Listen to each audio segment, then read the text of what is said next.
안녕하세요. 1월 8일 수요일 날마다 주께로 큐티 가이드 시작하겠습니다. 오늘 함께 나눌 하나님의 말씀은 마태복음 5장 27절에서 37절까지의 말씀입니다.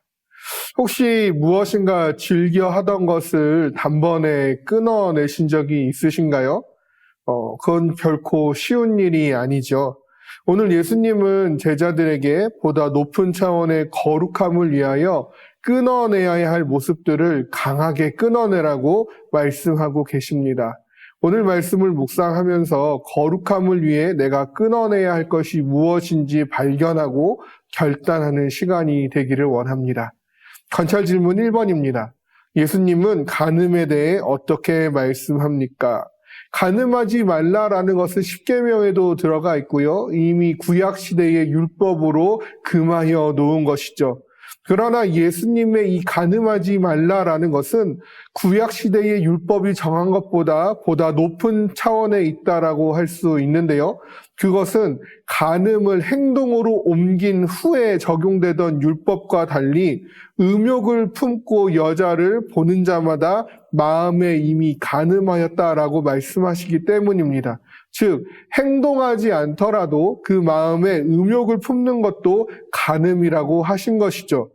예수 그리스도의 제자로서 갖추어야 할 거룩함의 수준이 얼마나 높은지, 거룩함을 위해 우리가 얼마나 철저하게 절제하고 노력해야 하는지를 깊이 새겨야 할 것입니다. 관찰 질문 2번입니다. 예수님은 거룩한 삶에 대해 어떻게 말씀합니까?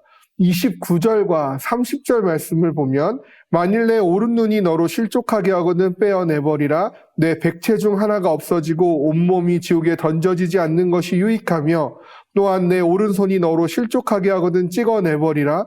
내 백체 중 하나가 없어지고 온몸이 지옥에 던져지지 않는 것이 유익하니라 라며 반복하면서 강조하고 있는 것을 보게 됩니다.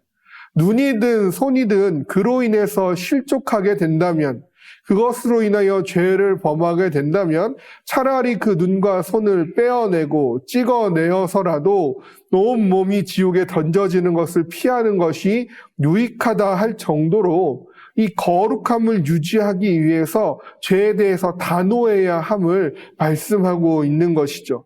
죄는요, 점점 커지며 점점 퍼지며 나 자신을 망가뜨리고 이웃과의 관계를 어그러뜨리고 하나님과 나의 관계를 무너뜨리게 됩니다.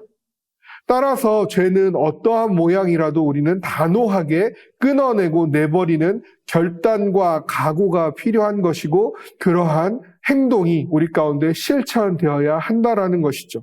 관찰 질문 3번입니다. 예수님은 맹세에 대해 어떻게 말씀하십니까? 구약시대에는요, 진술의 진실성을 보증하기 위해서 하나님의 이름이나 그 이름을 대신할 만한 이름을 부르는 행위, 즉 맹세하는 것이 보편적이었습니다. 그러나 예수님은 하늘은 하나님의 보좌요, 땅은 하나님의 발등상이며 예루살렘은 하나님의 성이기에 이것을 가지고 맹세하지 말라고 하십니다. 맹세를 하고 지키지 않는 것도 죄가 되기 때문이지요. 더군다나 그리스도의 제자들은 맹세를 통한 신뢰가 아니라 평상시의 성품과 행동을 통한 말의 신뢰를 가져오는 것이 더욱 마땅하기 때문일 것입니다. 즉 그리스도의 제자는 항상 거룩함을 유지해야 합니다. 그것이 예수님이 우리에게 요구하시는 거룩함입니다. 그렇다고 한다면 오늘 바로 지금 이 순간에도 나로 실족하게 하는 것을 끊어낼 수 있도록 예수의 성품을 내가 온전히 지닐 수 있도록 늘 깨어 성령을 의지함으로 점점 더 거룩하기를 힘쓰는 우리가 되어지기를 주님의 이름으로 소망합니다.